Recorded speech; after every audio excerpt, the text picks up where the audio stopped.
जिस बिजली के द्वारा आप इस वक्त ये वीडियो देख रहे हैं, जिससे आपका मोबाइल चार्ज होता है, लैपटॉप चार्ज होता है, वही बिजली सिंप्लीफाइड तरीके से कैसे बनती है ये हम आपको इस वीडियो में बताएंगे।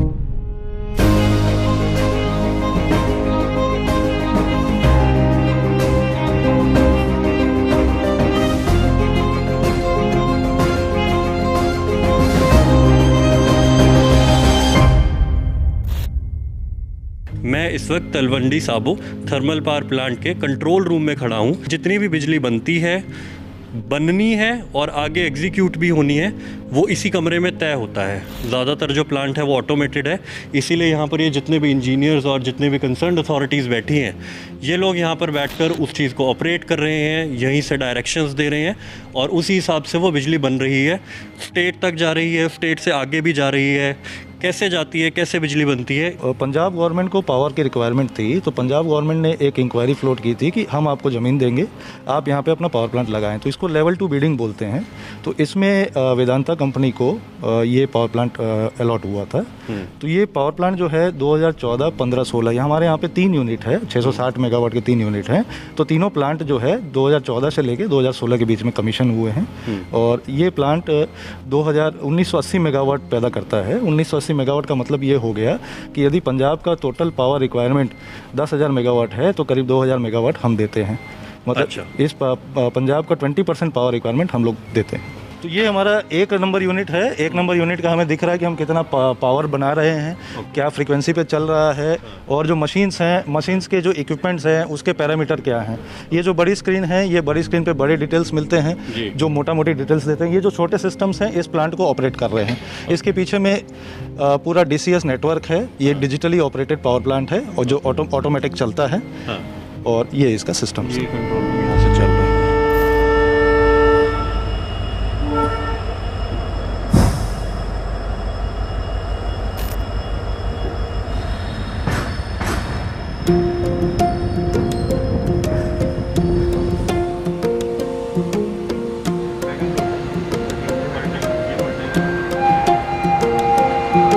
ये हमारा जो है ये थर्मल पावर प्लांट है जो कोयले से बिजली पैदा करता है। हमारा कोयले का टाई अप है महानदी कोल फील्ड्स के साथ में, जो कि कोल इंडिया लिमिटेड का एक आर्म है। हमारी जो साल भर की टोटल कोल की जो खरीदी है वो है 7.7 मिलियन टन्स। इसके हिसाब से आप देखेंगे, जो ये गाड़ी देख रहे हैं आप, वैगन, ऐसे हमारे यहाँ पे 8 से 10 गाड़ियाँ रोज़ आती हैं। अच्छा। और ये आगे जाके वैगन टिपलर प्रोसेस है, जहाँ पे एक एक वैगन को पलटी करके कोयले को आगे प्लांट में भेजा जाता है।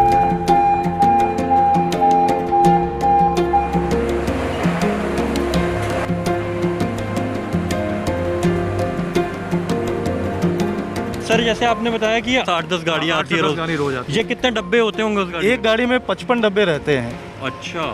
एक गाड़ी में 55 वैगन रहते हैं जनरली। आप मोटा मोटी मान के चलिए कि 500 डब्बे, ये जो आपको एक डब्बा अभी फिलहाल दिख रहा है, ऐसे 500 डब्बे रोज यहाँ पर आते हैं, कोयला लोड होकर आ रहा है, जिससे आगे बिजली जनरेट हो रही है। ये एक प्री वेटिंग प्रोसेस है, जिससे कोयला थोड़ा गीला हो जाए, उड़े नहीं, डस्ट नहीं उड़े, तो डस्ट सेपरेशन का काम करता है।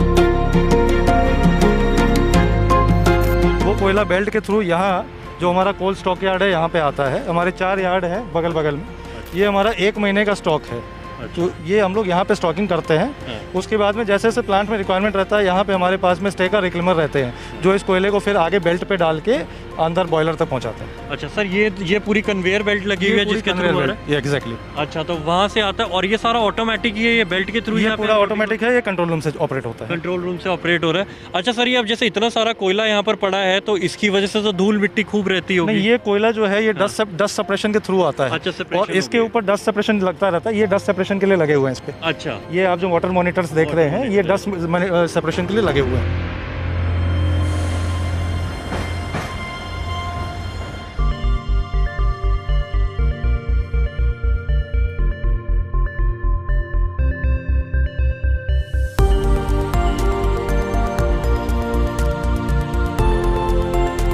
ये जो थर्मल पावर प्लांट है, इसका जो मेन रिसोर्स है वो वाटर है, क्योंकि वाटर से स्टीम बनता है और स्टीम से ही आप एनर्जी यूज़ कर पाते हैं। तो हमारा ये जो रिजर्वायर है, इससे पानी हमारे 2 प्रोसेसेस में जाता है। जो मेन प्रोसेस है, इस पानी का पहले हम लोग डीमिनरलाइजेशन करते हैं, इस पानी को क्लीन करते हैं।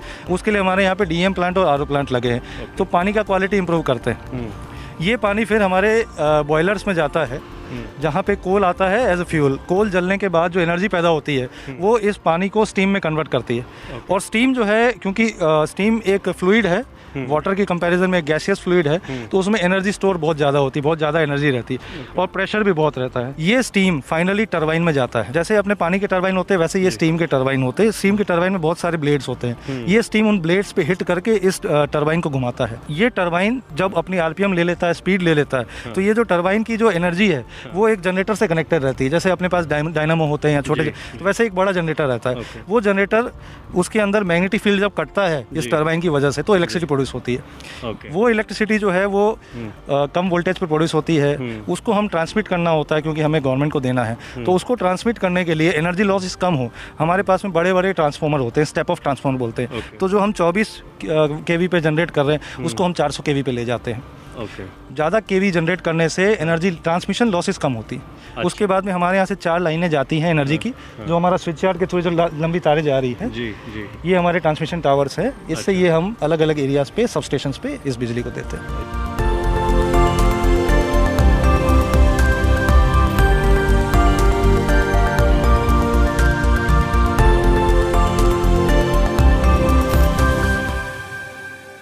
जो कोयला वहाँ स्टॉक किया, उस कोल को वहाँ से कन्वेयर के थ्रू लेके आए। तो ये जो ग्रीन कलर के, लाइट ग्रीन कलर के जो स्ट्रक्चर्स है, ये बंकर्स है। अच्छा। जिसमें कोल स्टोर करते हैं। 8 से 10 घंटे का स्टॉक करने का कैपेसिटी है। उसके बाद में ये हमारे कोल फीडर से होते हैं, मिल्स में जाती है जहाँ कोल को पाउडर बनाया जाता है। अच्छा। ये कोयला फिर इस रेड वाले क्लासीफायर में आके, ये पाइप्स की वजह से ये बॉयलर्स में जाती है। डायरेक्ट कोयले को नहीं जलाया जाता, पाउडर की फॉर्म में कोयले को जलाया जाता है। पाउडर फॉर्म में जलाने से कोयले का सरफेस एरिया बढ़ जाता है। हाँ। तो कंप्लीट कंबशन होता है, इनकम्प्लीट कंबशन नहीं होता। ये फायदा। ये हमारे बॉयलर्स हैं। अच्छा। ये बॉयलर हमारे 80 मीटर टॉल बॉयलर्स हैं, जहाँ पे हमारा वाटर जाता है और कोल के साथ कंबशन होने की वजह से वाटर ट्यूब में जाके स्टीम में कन्वर्ट होता है।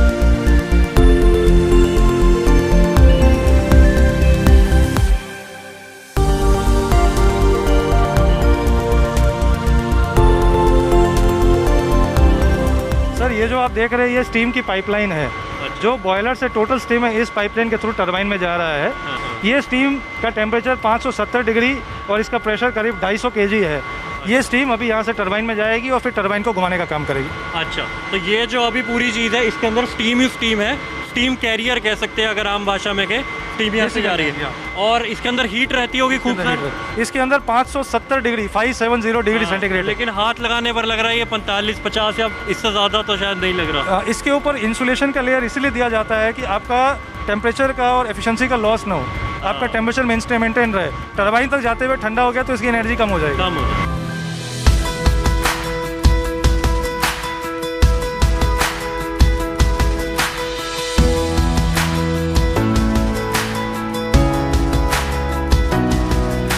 हम टॉप मोस्ट फ्लोर पर खड़े हैं और ये जो आप देख रहे हैं बिल्कुल सामने जो ऊपर से टांगा गया है, हैंग किया गया है, ये बॉयलर ही है जो हमने आपको नीचे 4th फ्लोर पर दिखाया था कि बॉयलर है।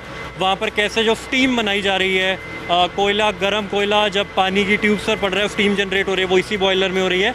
इसको ऊपर से ही हैंग किया गया है, नीचे इसका बेस नहीं है। ऐसा क्यों है, हम यहाँ पर सर से जानते हैं। ये बॉयलर जो है इसमें स्टीम कन्वर्ट होता है, पानी से स्टीम बनता है, काफ़ी हीट इसमें प्रोड्यूस होती है। तो ये बॉयलर ऊपर से इसलिए लटकाया जाता है कि जब बॉयलर में हीट कन्वर्जन होता है या हीट पैदा होता है तो ये बॉयलर एक्सपांड करता है। ये बॉयलर की जितनी हम दीवारें देख रहे हैं, चारों दीवार बेसिकली वाटर वाल है जिसके अंदर में ट्यूब्स हैं। वो ट्यूब्स में से स्टीम जा रहा है। तो ये बॉयलर का एक्सपांशन ऊपर से नीचे की तरफ होता है, इसलिए इस बॉयलर को लटकाया जाता है, इसलिए इसकी हाइट भी ज़्यादा होती है। अच्छा, तो हम मोटा मोटी ये मान लें कि जो दीवार हमें दिख रही है ट्यूब्स की ही दीवार है। ये ट्यूब्स की दीवार है जिसके अंदर में स्टीम जा रहा है। अच्छा, तो यहाँ पर वो पूरा प्रोसेस जो है, इसके बाद क्या होता है सर यहाँ पर जब वो पूरी स्टीम जनरेट हो गई है, स्टीम जनरेट होने से वो किस तरफ को जा रही है? वो हम नीचे एक पाइप तो देख ली, लेकिन वो जो घूमने वाली मशीन है वो कहाँ लगी हुई है? एक्चुअली बॉयलर में स्टीम बनने के बाद में अंदर में एक सुपर हीटर कॉइल होती है जिसमें उसका टेम्परेचर बढ़ाया जाता है। अच्छा। उसका टेम्परेचर 570 डिग्री ले जाया जाता है। उसके बाद पाइप के थ्रू ये स्टीम को ट्रांसपोर्ट किया जाता है टरबाइन में। हम नीचे जाएंगे और टरबाइन फ्लोर पे जाके टरबाइन देखेंगे, जिस टरबाइन में ये टरबाइन को घुमाता है और फिर जनरेटर में इलेक्ट्रिक इम्पल्स से करंट पैदा करता है। मेरी एक और रुचि इस चीज़ में है कि हम ये जो सामने देख रहे हैं, कोई भी प्लांट देखते हैं, ये ज़रूर उसकी पहचान होती है, बिजली बन रही है वहाँ पर तो ज़रूरी होता है, मुझे इसके बारे में थोड़ा बताइए, ये क्या है? इसको नेचुरल ड्राफ्ट कूलिंग टावर बोलते हैं। इसका बेसिक पर्पस क्या है, जो स्टीम हमने अभी टरबाइन में दे दी, टरबाइन को घुमाने के बाद जो स्टीम बच गई, उस स्टीम को एक कंडेंसर में डाला जाता है ताकि उस पानी को रीयूज कर सके बॉयलर में। अच्छा। तो उसको जब कंडेंसर में डालते हैं, उसको ठंडा करने के लिए हमें पानी चाहिए होता है। वो पानी हम जो पीछे रिजर्वायर देख रहे हैं, रिजर्वायर से लिया जाता है। वो पानी जब स्टीम को ठंडा कर देता है तो पानी में हीट रह जाती है। वो पानी वापस इस कूलिंग टावर में जाता है। कूलिंग टावर में पानी ऊपर से फॉल करता है, उसका सरफेस एरिया बढ़ा दिया जाता है। अंदर में पीवीसी की फिल्स रहती है, जिसके थ्रू उसका सरफेस एरिया बढ़ा देते हैं। तो वो पानी जब ऊपर से क्रॉस करता है तो नीचे से एयर पास करती है। वो एयर इस पानी को ठंडा करके थोड़ा एवापोरेट करते हुए पानी को ले जाके टॉप से निकलती है। तो कूलिंग टावर का मेन फंडा ये है कि पानी को ठंडा करे ताकि मैक्सिमम जो हमारा स्टीम है उसको ठंडा करके रीयूज कर सके बॉयलर।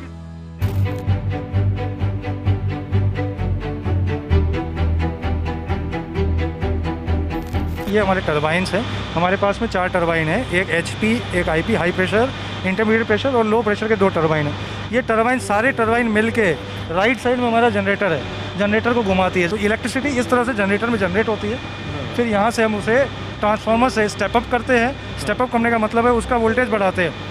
उसके बाद में हम उसको स्विच यार्ड भेजते हैं, स्विच यार्ड से फिर ट्रांसफर करते हैं। इसके बाद जो बिजली है वो डायरेक्ट बाहर जा रही है? इसके बाद जो बिजली है डायरेक्टली हमारे ट्रांसफार्मर से होके स्विच यार्ड में जाती है।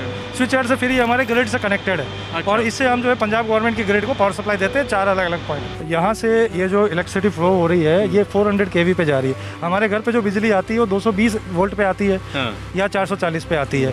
3 फेज 440 पे आती है और सिंगल फेज 220 पे आती है। ये 400 kV पे ये बिजली जाती है। यहाँ से हम यहाँ से 4 सब स्टेशन में भेजते हैं पंजाब के अलग अलग जगह पे।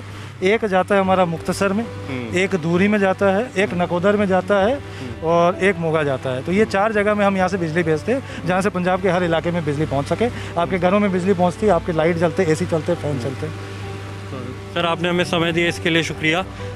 हम उम्मीद करेंगे कि हमारे दर्शकों को भी समझ आ जाएगा कि जो शायद इतना आसान लगता है कि बटन दबाया और वहाँ पंखा जल जाता है और कई बार वो बटन दबाओ बिजली नहीं आती है, कहते बिजली नहीं आई और फिर उसके लिए हम अपने इलाके के JE FDO किसी को भी फ़ोन करते हैं। तो वो बिजली आने का जो प्रोसेस है वो जो FDO भी शायद कहीं से अरेंज करते होंगे पीछे, वो यहाँ से बनकर आ रही है। ये पूरा प्रोसेस है, तब आपको मतलब टेक्नोलॉजी ने इतनी तरक्की करी। अच्छी बात है कि बटन दबता है और हमारे सब काम होने लग जाते हैं। उम्मीद है आपको ये वीडियो पसंद आई होगी। दी ललन टॉप आगे भी ऐसे ही प्रयोग करता रहेगा जहाँ चीज़ों को सिंप्लीफाई करके और उधर ही जहाँ पर वो चीज़ें बन रही है वहाँ पर आपको जाकर दिखाता रहे कि वह कैसे बन रही हैं। मेरा नाम रजत है और कैमरे के पीछे रूहानी है। इस वक्त हम Talwandi Sabo thermal power plant में हैं। शुक्रिया।